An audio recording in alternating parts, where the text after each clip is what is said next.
Saw a statistic this week. No secret that our real estate market is not as strong as it was a couple of years ago. I think we're hoping for maybe a turnaround in the third or fourth quarter, but our market continues to be soft. We see an increase in inventory. Price is flattening a little bit. We haven't seen appreciation for a while. We're seeing fewer home sales. We hope and expect to not have a busy hurricane season, and that will hopefully fuel the third and fourth quarter to pick up. And so the 2025 can end up being a better year than 24, which is what I predicted. I predicted that 25 would be better than 24, but it would take the third and fourth quarter, some either interest rate relief or improvements in the economy, which we've started to see some trickling of reductions in inflation. So I'm hopeful that we'll start to see that trend start to appear.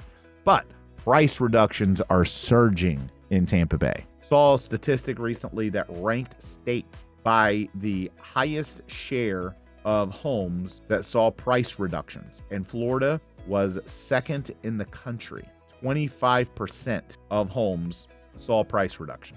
And consumers, unfortunately, time and again, are not listening to their real estate agents. And I'm dealing with this on my team as well. Consumers had the run up and they've just not separated reality with their own house that they have an emotional attachment to. They think we're still in the COVID years. So they want to price it high and then lower the price when it doesn't sell at the price that they want, because the price that they want is unicorn fairy tale fantasy land. Unicorn fairy tale fantasy land is over. Unicorn fairy tale fantasy land was COVID when prices were dramatically rising 30% a year. It's gone. You can't overprice your house anymore. You missed the market for that to happen. If you go in and overprice your home now, by the time you reduce the price is going to be lower than what you reduced it to, and you're just going to chase the market. Then you're eventually going to be a stale listing, like there are a lot of people on the market. And then when you're a stale listing, most of the market, even though I give the advice that is different than that, not everybody listens. Most of the market's going to skip next. They're going to click next. They're going to go to the next house. They're going to miss yours.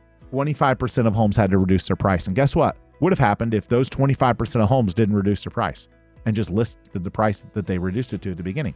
A lot of those homes would have sold. If you're thinking in your mind, home sellers, listen to me here, okay? If you're thinking in your mind, let's put it on the market and then we'll reduce if it doesn't work. You are setting yourself up for failure. You are setting yourself up for failure.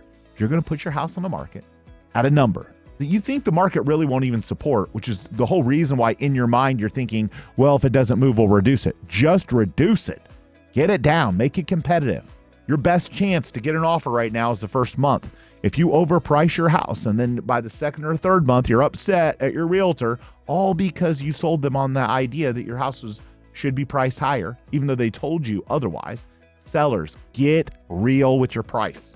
If you're one of those 25% of people that have to reduce your price, you're setting yourself up for failure. The likelihood is your home may not sell.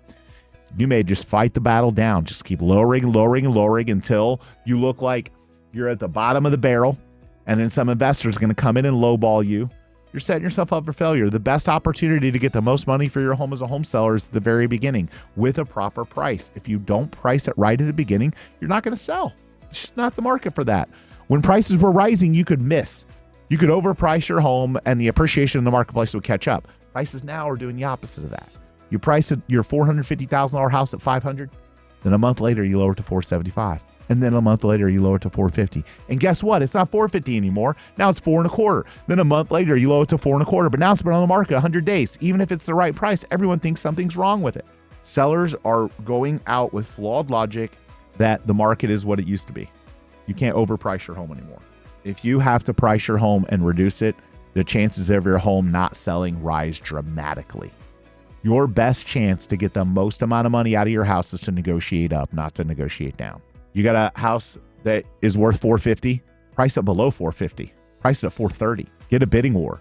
Your chance to get $450 is much greater going that path than it is by pricing it at $500 and everyone's skipping on you. The game has changed. We're not in fantasy land, unicorn, fairy tale anymore, okay? That is over. If you want to sell your home today, you have to price it aggressive. If you can't price it aggressive, then don't sell it. It won't appraise. And anyone with cash, I hear that a lot too. Well, just find me a cash buyer.